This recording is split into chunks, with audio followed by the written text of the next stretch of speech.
आपके साथ अपनी स्टोरी शेयर करूंगी कि मेरे साथ क्या प्रॉब्लम्स हुई। निपल्स थे, उनकी आगे की पूरी जो स्किन थी ना, वो बेबी को फीड नहीं करा पाई।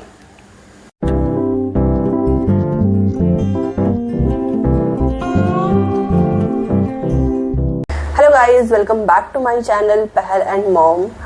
आई hope you are doing great. आप सब सही से होंगे अपनी अपनी जगहों पर। एक्चुअली बारिश बहुत ज्यादा हो रही है ना हर जगह पे, तो आई होप कि सब लोग सेफ होंगे अपनी अपनी जगह पर। सो आज मैं फिर से एक नई वीडियो के साथ आप लोगों के सामने आई हूँ। मेरी वीडियो का टॉपिक है क्रैक्ड निपल्स।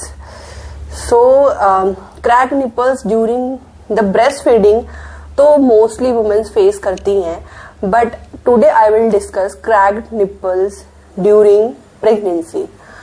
सो आज की जो वीडियो है वो थोड़ी अलग होगी। इसमें मैं टोटली आपके साथ अपनी स्टोरी शेयर करूंगी कि मेरे साथ क्या प्रॉब्लम्स हुई थी और मैंने क्या मिस्टेक्स करी थी, एंड मैं आप लोगों को ये स्टोरी शेयर करूंगी। आई होप आप लोग भी ऐसे मिस्टेक ना करें जिसके कारण मुझे काफी कुछ सफर करना पड़ा after delivery related to breast feeding.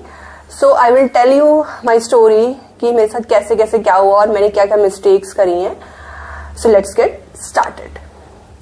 सो सबसे पहले cracked nipples during the pregnancy भी काफी लेडीज फेस करती हैं। सब नहीं बट करती हैं कुछ लेडीज फेस। बट कुछ लोगों का क्या होता है कि कुछ होम रेमेडीज करके जैसे कोकोनट ऑयल हो गया, ये सब चीजें लगा के सही हो जाता है। बट मेरे केस में ऐसा नहीं हो पाया था और मैंने बहुत कुछ प्रॉब्लम फेस करी उसके बाद। So let's start with my story कि मेरे साथ क्या हुआ। 3rd-4th मंथ में मुझे ब्रेस्ट्स में काफी ज्यादा पेन रहने लगा during the pregnancy, and after that मेरे निप्पल क्रैक होने लगे।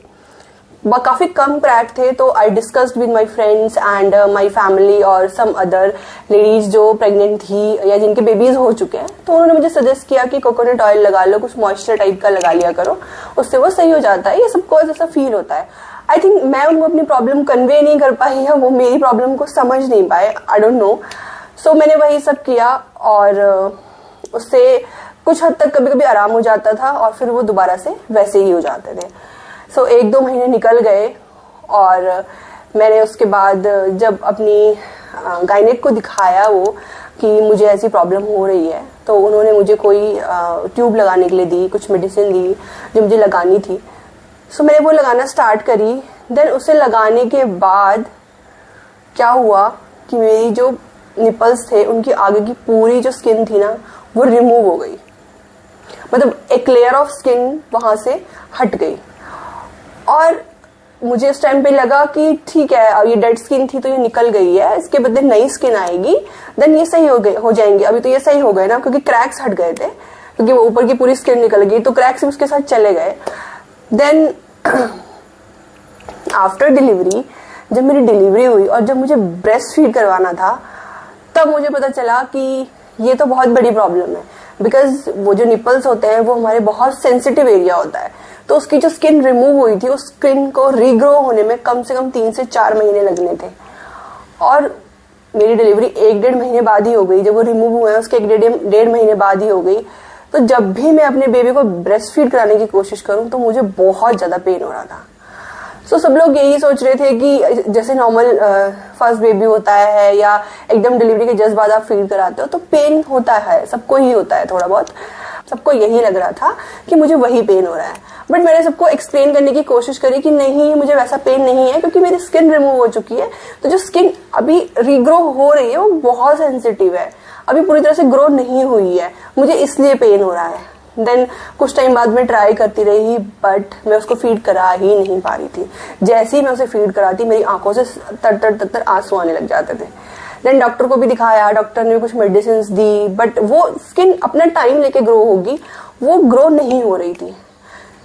देन उसके बाद मुझे ब्रेस्ट फीडिंग में बहुत सारी प्रॉब्लम फेस करनी पड़ी। सो आई विल टेल यू कि मैंने क्या मिस्टेक्स करी थी जो आपको नहीं करनी चाहिए, एंड क्या क्या इसके हम प्रिकॉशंस हैं जो हम पहले से ले सकते हैं जिससे कि हमारे साथ ये प्रॉब्लम ना हो, हमारे निपल्स क्रैक ना हो, और क्रैक हो भी तो इस हद तक क्रैक ना हो जाए कि अपने बच्चे को आप फीड ही ना करा पाओ। So I did not take my problem as a serious problem. जो मेरी प्रॉब्लम थी ना कि क्रैक निपल्स की, मैंने उनको बहुत सीरियसली नहीं लिया, बिकॉज ड्यूरिंग द प्रेगनेंसी मैंने और भी बहुत सारी प्रॉब्लम फेस करी थी। उनको ब्लीडिंग हो गई, मैं बेड रेस्ट पे थी, और भी बहुत कुछ माइंड में चलता रहता था। सो मैंने इस चीज को इतना सीरियसली लिया ही नहीं। मैंने डिस्कस किया अपने फ्रेंड्स फैमिली से, तो उन्होंने कहा ये नॉर्मल होता है, तो मैंने इसको एक नॉर्मल तरीके से लिया। बट हमें इसे नॉर्मली नहीं लेना है। अगर आपके साथ ऐसा होता है तो इसको सीरियसली लेना है आपको, इसके आपको डॉक्टर से कंसल्ट करना है, जो भी कुछ करना है, but take it as a serious problem. Number 2, I did not discuss with my doctor.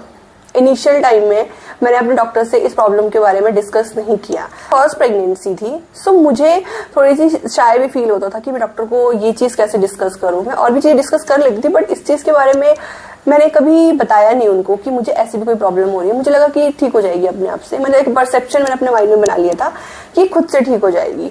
सो जब भी आपको ऐसी प्रॉब्लम हो ना, तो आपको अपने मतलब डॉक्टर को डिस्कस करना चाहिए, जो मैंने नहीं किया था।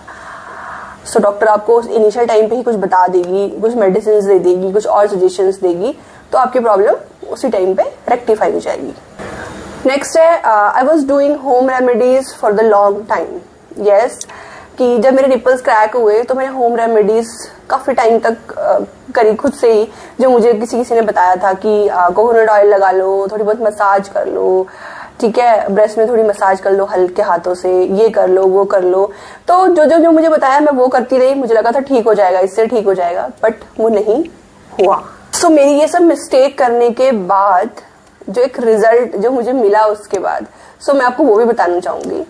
सो जब मैंने इतनी केयरलेस थी मैं क्रैक्स निपल्स को लेके, सो इसका रिजल्ट में मेरे साथ क्या क्या हुआ। सो उसके बाद मेरे साथ क्या हुआ कि मैं अपने बेबी को फीड नहीं करा पाई। मैंने अपने बेबी को फीड कराती तो मुझे पेन होता था, तो मैं नहीं करा पाई, तो मैंने पंप करना स्टार्ट किया। सो मैं पंप करती थी, पंप कर करके मिल्क निकालती थी और उसको देती थी। आउट द जर्नी मैंने अपनी बेटी को पंप करके ही मिल्क पिलाया है 3 to 4 months तक। सो इससे बहुत हेक्टिक हो जाता था, क्योंकि रात को क्या होता था, हर 2-3 घंटे में उसे फीड देना होता था। तो मैं उठती थी, फिर मैं पंप करती थी, फिर मैं उसको फीड कराती थी, फिर उसको बॉब कराती थी, फिर उसको सुलाती थी, फिर आधे पौने घंटा फिर से टाइम हो जाता था पंप करने का, क्योंकि पंप करने में भी तो आपको टाइम लगता है ना, आधा पौना घंटा लग जाता है आपको। सो ये प्रॉब्लम जो है इंक्रीज हो गई मेरी, क्योंकि मैंने ड्यूरिंग द प्रेगनेंसी अपने निपल्स की ठीक से टेक केयर नहीं करी। नेक्स्ट मैंने जैसे आपको बताया कि लॉट्स ऑफ पंपिंग सेशंस मुझे करने पड़ते थे throughout the day, throughout the night. So इससे क्या होता था कि मेरी स्लीप भी काफी डिस्टर्ब होती थी, मैं काफी थका थका फील करती थी और काफी डिस्टर्बेंस होती थी। कभी कभी मेरी बेटी पंप करते करते ही उठ जाती थी, तो जो मेरे साथ मतलब मेरी मदर या मेरे हस्बैंड कभी सोए होते थे तो उनको भी प्रॉब्लम होती थी, उनको भी उठना पड़ता था, उनको बेबी को पकड़ना पड़ता था। तो मैं पंप करती थी तो फिर उसको फीड कराते थे, तो काफी प्रॉब्लम हो जाती है।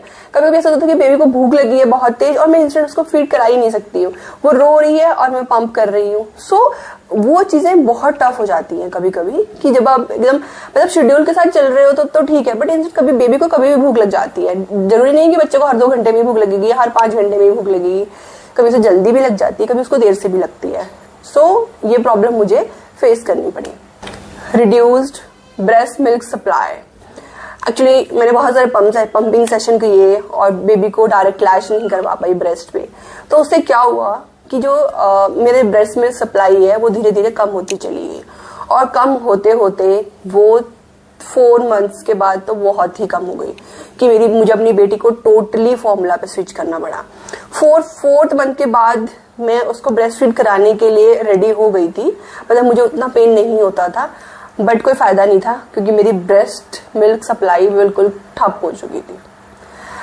मिल्क आता ही नहीं था और वो पीने में भी इंटरेस्टेड नहीं रहती थी। फिर उसको लगता था उससे बॉटल से अच्छा खासा फ्लो मिलता है, तो वो बॉटल से पीने में इंटरेस्टेड रहती थी। तो उसने भी इतने एफर्ट नहीं किए पीने में, बट हाँ मैंने बहुत एफर्ट लगाए थे उसको ब्रेस्ट पे स्विच करने में।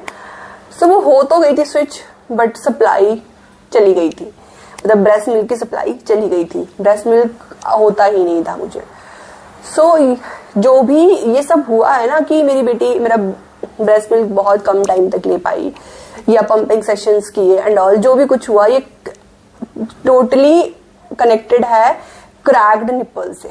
क्योंकि अगर मेरे निपल्स क्रैक नहीं हुए होते तो मुझे ये सब चीजें नहीं झेलनी पड़ती या नहीं देखनी पड़ती। Now I will discuss solutions जो कि आपको ध्यान में रखने चाहिए ड्यूरिंग द प्रेगनेंसी, कि आपके निप्पल क्रैक ना हो और आपको क्या क्या करना चाहिए इनकेस अगर आपके हो भी जाए या होने भी लग जाए तो आपको क्या क्या करना चाहिए। तो नंबर 1 कि discuss with your doctor immediately.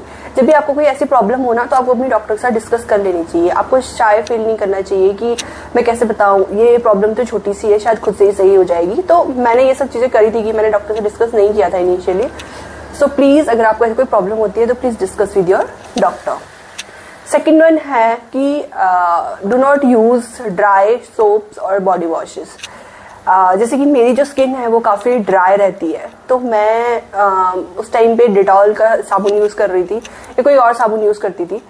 सो उससे शायद ज़्यादा मेरे निपल्स क्रैक हो गए। तो एज पर माई डॉक्टर सजेशन कि मुझे ऐसे वाले सोप बॉडी वॉशेस यूज़ करने चाहिए जिनसे कि बॉडी मतलब थोड़ा सा मॉइस्चर बना रहे बॉडी में। लाइक आप पियर्स यूज़ कर सकते हो, आप डव यूज़ कर सकते हो, इस टाइप के जो साबुन होते हैं वो आप यूज़ कर सकते हो जो थोड़े से ऑयली होते हैं। अगर आपकी स्किन ड्राई है तो आपको ज़्यादा केयर करने की ज़रूरत है और एक्स्ट्रा केयर करने की ज़रूरत है, क्योंकि जिनकी स्किन ड्राई होती है उन्हीं के निपल्स ज़्यादा क्रैक होने के चांसेस रहते हैं। सो आपकी स्किन अगर ड्राई है तो आपको स्टार्टिंग डे से ही ऐसे सोप्स और ऐसे बॉडी वॉशेज यूज़ करने चाहिए जिनमें थोड़ा मॉइस्चर हो या थोड़े ऑयली हो, जिससे कि आपके निपल्स क्रैक ना हो। ये थी मेरी जर्नी और मैंने अपनी जर्नी में जो प्रॉब्लम्स फेस करी है वो मैंने आपको बताई, और जो भी इसका सोल्यूशंस मुझे लगे थे वो भी मैंने आपको बताए। जो लेडीज प्रेग्नेंट है वो इसके साथ रिलेट कर पा रही होंगी कि अगर उनको इस टाइप की कोई प्रॉब्लम हो रही है और अगर इनिशियल टाइम ही है उस प्रॉब्लम का, तो वो इस टाइप की सब चीज़ों का टेक केयर कर सकती है जो मैंने उनको बताया, और उससे अपनी आगे होने वाली बड़ी प्रॉब्लम से बच सकती हैं। So I hope you like the video, और अगर आपको मेरी वीडियोस अच्छी लगती हैं तो प्लीज़ सब्सक्राइब कीजिए, लाइक कीजिए और शेयर कीजिए। So thank you so much for watching my videos. मिलते हैं नेक्स्ट वीडियो में, तब तक के लिए बाय बाय, टेक केयर।